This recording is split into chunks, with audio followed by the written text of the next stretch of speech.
The wind howled like a wounded animal across the frozen fields. The night sky was swallowed by thick, heavy snow, the kind that erased everything, roads, tracks, even hope. Somewhere in that white wilderness, a tiny figure struggled to move forward. A little girl, no older than 8, wrapped in a torn pink coat, clutched 2 babies tightly to her chest. The twins were no heavier than loaves of bread, wrapped in a thin blanket that had long since lost its warmth. Their soft cries were almost lost in the storm, but the girl heard every sound, and each cry pushed her to keep walking. Her small boots had holes at the toes, and her fingers were red and raw. Every breath she took burned her throat like fire.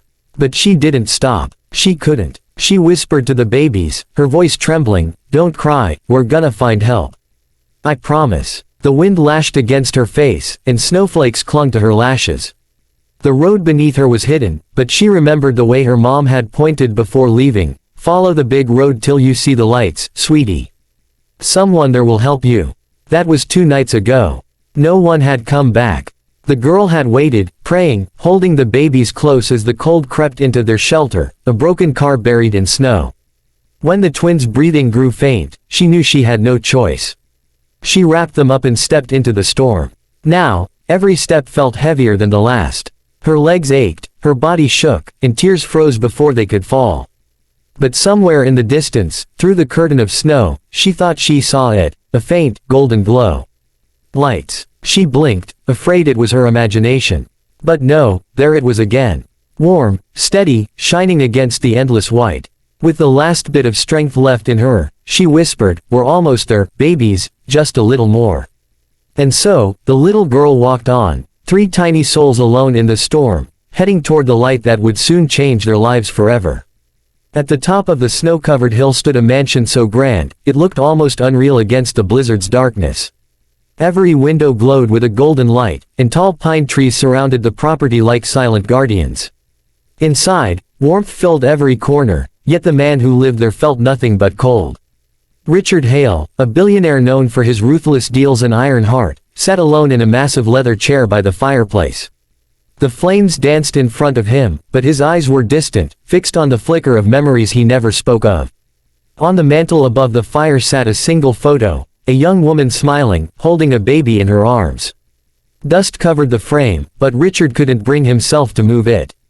Not tonight. Not ever. Outside, the storm howled louder. The wind rattled the windows, but he didn't flinch. He was used to noise, from storms, from the world, from the guilt that never left him. Then, through the roar of the wind, came something else. Knock, knock, knock.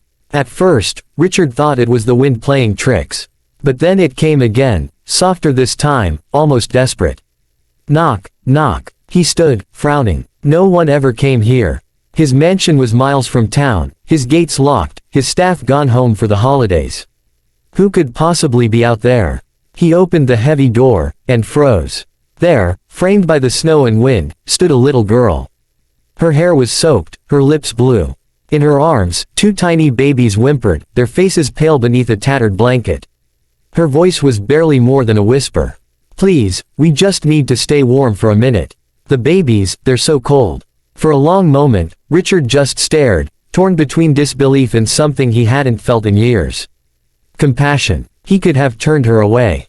He could have closed the door and gone back to his fire. But something in that child's trembling eyes made him hesitate. And as the snow swirled around them, the cold billionaire took a deep breath, and stepped aside. "Come in," he said quietly. "Hurry." That one small act would change his life forever. The warmth of the mansion hit the little girl like a wave. Her tiny body shivered uncontrollably as she stepped inside, clutching the babies close. Snow dripped from her coat, leaving a trail of melting footprints across the marble floor. Richard shut the door behind them, the howling wind fading into silence. For a moment, the only sound in the room was the faint whimper of the twins. Their faces were pale, their little hands stiff with cold. Without thinking, Richard grabbed the thick blanket draped over his late wife's favorite chair, one she used to wrap herself in during winter nights, and carefully placed it around the children. He knelt beside the girl, his voice softer than he remembered it could be. "Sit down, sweetheart. You must be freezing." But the little girl shook her head. Her teeth chattered as she whispered, Can you warm them first? They've been cold for so long." Richard's heart squeezed at her words. She didn't ask for food. She didn't ask for herself. All she cared about were the babies in her arms. He carried the twins gently to the fireplace, setting them down on a thick rug before adding another log to the fire. The flames roared, filling the room with light and heat. Slowly, color began to return to the baby's cheeks. The girl crawled closer, holding her small hands out toward the fire. Richard brought her a cup of warm milk, but she hesitated before sipping it. "Thank you, sir," she murmured, "I didn't know where else to go." Richard sat across from her, studying her carefully. Her eyes, wide, brown, full of pain, reminded him of someone. Someone he hadn't seen in years. He cleared his throat. "Where are your parents, little one?" Her expression fell. She stared into the flames as if afraid to answer. Finally, in a trembling voice, she said, "They went to find food 2 nights ago. They told me to stay with the babies. But, they never came back." The fire cracked. Richard's chest tightened. He looked at the girl, this tiny soul who had carried 2 lives through a storm, and something inside him shifted. For the first time in a very long time, he felt human again.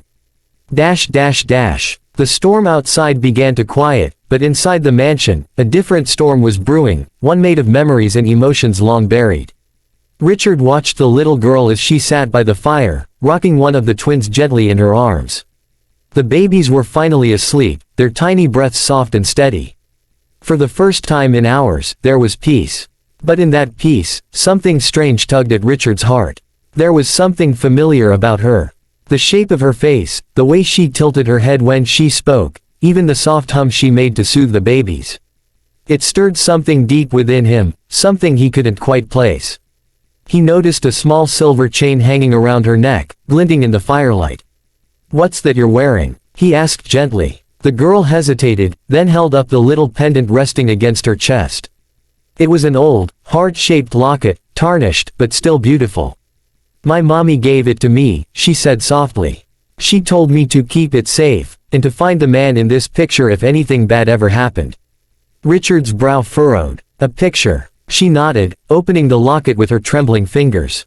Inside was a faded photograph, a younger Richard Hale, standing beside his daughter, Anna, smiling on the porch of their old home. His breath caught in his throat. He hadn't seen that photo in over a decade.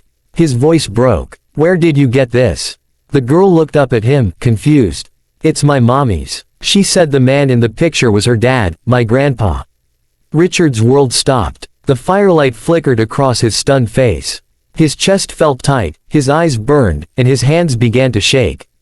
He whispered, almost to himself, "Your mother's name, it wasn't Anna, was it?" The girl nodded. "Yes, sir. Anna. She said she missed you every day." Tears filled his eyes as years of silence, regret, and pride came crashing down. The little girl blinked up at him, unsure why the old man was crying. Richard knelt beside her, his voice breaking. "Sweetheart, I'm your grandfather." And in that moment, the coldest heart began to melt. For a long moment, neither of them spoke. The fire crackled softly, and snowflakes tapped gently against the windows, like whispers from the past. The little girl's eyes widened as she tried to understand the man's trembling words. You're my grandpa?" she asked quietly, her voice fragile and full of disbelief. Richard nodded, tears streaming down his face. He took her small, cold hand in his and pressed it against his heart. "Yes, sweetheart. I'm your grandfather, and I didn't even know you existed." The little girl blinked, and then, without hesitation, she threw her arms around his neck. The babies stirred but didn't cry, as if the warmth in the room had reached them too. Richard held her tightly, feeling something he hadn't felt in years, family. For the first time since losing his daughter, the emptiness inside him began to fade. He had spent years building walls of money and pride, thinking they would protect him from pain. But now, holding these children, he realized how wrong he'd been. He looked down at the twins, their tiny faces peaceful in the firelight, and whispered, "You'll never be cold again. I promise." That night, Richard called his staff back, ordered warm clothes, food, and medical care. The mansion, once silent and hollow, filled with life, the sound of laughter, the crackle of the fireplace, and the faint hum of lullabies. Later, as the snow stopped falling, Richard stood by the window with the little girl beside him. The moonlight shone on the blanket of snow outside, turning the world into silver. The girl looked up and smiled. Mommy said people's hearts can freeze too, but when you're kind, they start to melt. Richard smiled through tears. Your mommy was right. He knelt and hugged her again, whispering, "Thank you for finding me, sweetheart. You saved me, more than I saved you." Outside, the first light of dawn broke across the sky, painting the snow in gold. Inside the mansion, 3 children slept safely, and a man who once believed he had everything finally realized what true wealth was. Sometimes, it only takes the smallest hands to warm the coldest heart.